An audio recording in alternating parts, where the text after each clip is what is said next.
হরিদ্বার অর্থাৎ হরির দ্বার গঙ্গা নদীর তীরে অবস্থিত হরিদ্বার ভারতবর্ষের সপ্তপুরীর মধ্যে অন্যতম। এমনকি উত্তর ভারতের চারধাম ও দেবভূমির গেটওয়ে হিসাবেও কিন্তু হরিদ্বারকেই ধরা হয়ে থাকে। বন্ধুরা, আজকের ভিডিওতে আমরা দেখে নেব হরিদ্বারের 7টি দর্শনীয় স্থান। নাম্বার 1, চণ্ডীদেবী মন্দির। শিবালিক পর্বতের নীল পাহাড়ে অবস্থিত চণ্ডীদেবী মন্দির মাতার একটি সিদ্ধিপীঠ। এই মন্দিরে মাতা চণ্ডীর পূজা করা হয়। এখানে আসার জন্য আপনাদের 30 থেকে 40 মিনিট পাহাড়ে ট্রেক করতে হবে, যদিও রোপওয়েরও ব্যবস্থা রয়েছে এখানে আসার জন্য। সারা বছর যে কোনো দিন আপনারা সকাল 7টা থেকে সন্ধ্যা 7টা পর্যন্ত আসতে পারেন মাতা চণ্ডীর দর্শনের জন্য। তবে এখানে সবথেকে বেশি ভিড় হয় চণ্ডী চতুর্দশী, নবরাত্রি ও কুম্ভ মেলায়। নাম্বার 2, হর কি পৌড়ি। হরিদ্বারে এসে সবার আগের দর্শনীয় স্থানই হলো এটি। হর কি পৌড়ি বাজার আরেক নাম ব্রহ্মকুণ্ড হলো পবিত্র হরিদ্বার শহরের একটি প্রধান ঘাট। এখানেই মা গঙ্গা পাহাড় ছেড়ে সমতলে নেমে এসেছেন। কথিত আছে এই স্থানে গরুর ভগবান ভুলবশত অমৃতের ফোঁটা ফেলেছিলেন, তাই এই স্থানে স্নান করা সকলেই পূর্ণ বলে মনে করেন। প্রতি বছর লক্ষাধিক মানুষ এখানে পূর্ণ স্নানের জন্য আসেন। এছাড়াও হর কি পৌড়ি ঘাটের গঙ্গারতি বিশ্ববিখ্যাত। দেশ বিদেশ থেকে বহু মানুষ সারা বছর হর কি পৌড়ি ঘাটের গঙ্গারতি দেখতে আসেন। নাম্বার 3, দক্ষ মহাদেব মন্দির বা দক্ষেশ্বর মন্দির।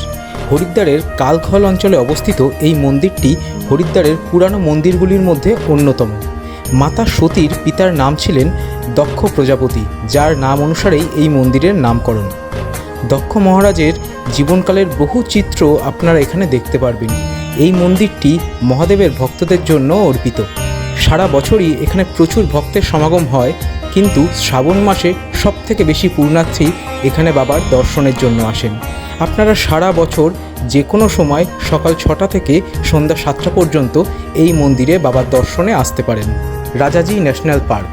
হরিদ্বারে ঘুরতে আসার অনেক ট্যুরিস্টই জানেন না যে এখানে একটি জঙ্গল সাফারিরও ব্যবস্থা আছে। রাজাজি ন্যাশনাল পার্ক বা রাজাজি টাইগার রিজার্ভ হরিদ্বারের অন্যতম ট্যুরিস্ট স্পট। এখানে আপনাদের মোটামুটি 2 থেকে 3 ঘন্টার জঙ্গল সাফারিতে হাতি, ভাল্লুক, বাঘের মতো বিভিন্ন ধরনের জীবজন্তু দেখতে পারবেন। জঙ্গল সাফারিতে খরচ হতে পারে পার পারসন 750 থেকে 800 টাকা পর্যন্ত, এবং আপনারা চাইলে জিপ রিজার্ভ করতেও পারেন। সেখানে খরচ হতে পারে 3.5 থেকে 4,500 টাকা পর্যন্ত।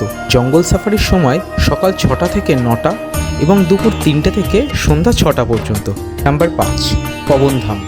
গীতা ভবন সোসাইটি দ্বারা পরিচালিত পবনধাম হরিদ্বারের অন্যতম একটি দর্শনীয় স্থান। এই মন্দিরের সবথেকে বড় আকর্ষণ হলো মন্দিরের ভেতরের সৌন্দর্য। এই মন্দিরের ভেতরে সকল কারুকার্য এবং দেবদেবীর চিত্র করা হয়েছে ছোট ছোট কাচের টুকরো দ্বারা।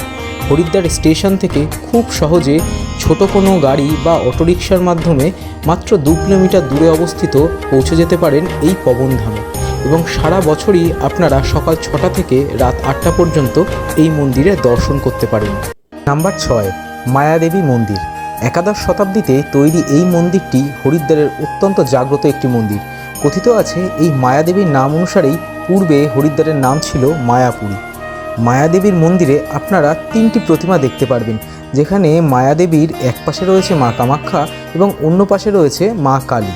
সারা বছর এখানে ভক্তের সমাগম হলেও নবরাত্রি এবং কুম্ভ মেলায় এখানে সর্বাধিক ভক্তদের সমাগম হয়। তো আপনারা হরিদ্বার গেলে অবশ্যই কিন্তু মায়াদেবীর মন্দিরটিও দর্শন করবেন। নাম্বার 7, মনসা দেবী মন্দির। মনসা দেবী মন্দির হরিদ্বারের প্রসিদ্ধ মন্দিরগুলির মধ্যে অন্যতম। প্রতি বছর লক্ষাধিক ভক্ত মনের ইচ্ছে পূরণের জন্য এই মন্দিরে আসেন।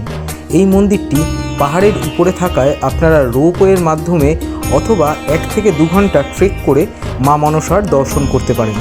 মন্দিরটি দর্শনের সময় সকাল 5টা থেকে দুপুর 12টা এবং দুপুর 2টো থেকে রাত 9টা। আপনারা যদি চণ্ডীমাতা মন্দির ও মনসা দেবী মন্দিরের রোপওয়ের টিকিট একসাথে কাটেন, সেক্ষেত্রে আপনারা 2টি মন্দিরের মাঝের রাস্তার গাড়ির ব্যবস্থাও পেয়ে যাবেন। এই ছিল হরিদ্বারের 7টি দর্শনীয় স্থান। হরিদ্বারের আরও দর্শনীয় স্থানগুলি সম্পর্কে যদি আপনারা জানতে আগ্রহ থাকেন, তবে কমেন্টে কিন্তু জানাতে ভুলবেন না। দেখা হবে আবারও একটি নতুন ভিডিওতে। সুস্থ থাকবেন, ভালো থাকবেন, ঘুরতে থাকবেন।